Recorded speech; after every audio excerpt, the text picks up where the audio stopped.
C'est pour cela que la réforme des retraites à laquelle je me suis engagé devant vous et qui est portée par le gouvernement sera menée à son terme.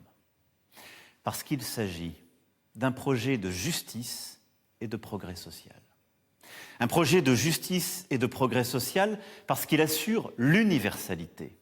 Pas de compromis ni de recul, le président de la République l'a affirmé sans nuance lors de ses vœux aux Français. Il entend mener jusqu'au bout la très contestée réforme des retraites. Dans une allocution de 18 minutes, Emmanuel Macron s'est voulu convaincant mais apaisé.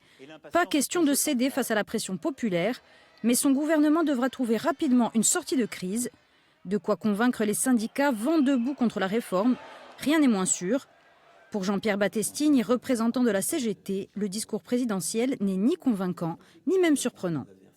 Malheureusement, il est resté, comme on dit, droit dans ses bottes, avec aussi beaucoup d'arrogance contre les grévistes, en traitant les syndicats de menteurs et les grévistes d'imbéciles, les Français d'imbéciles.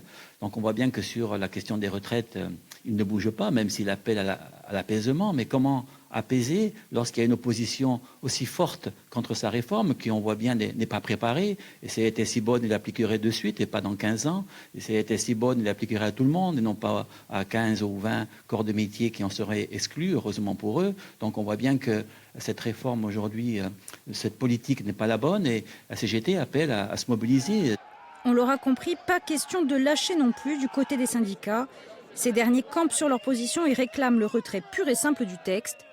La mobilisation contre le projet de retraite dure maintenant depuis des mois et la grève atteint une longévité record. En Corse aussi, la population a répondu aux nombreux appels à manifester. En décembre, plusieurs milliers de personnes se sont réunies dans les grandes villes de Corse. La prochaine journée de mobilisation est prévue le 9 janvier. Le projet de réforme doit, lui, être présenté en Conseil des ministres le 22 janvier.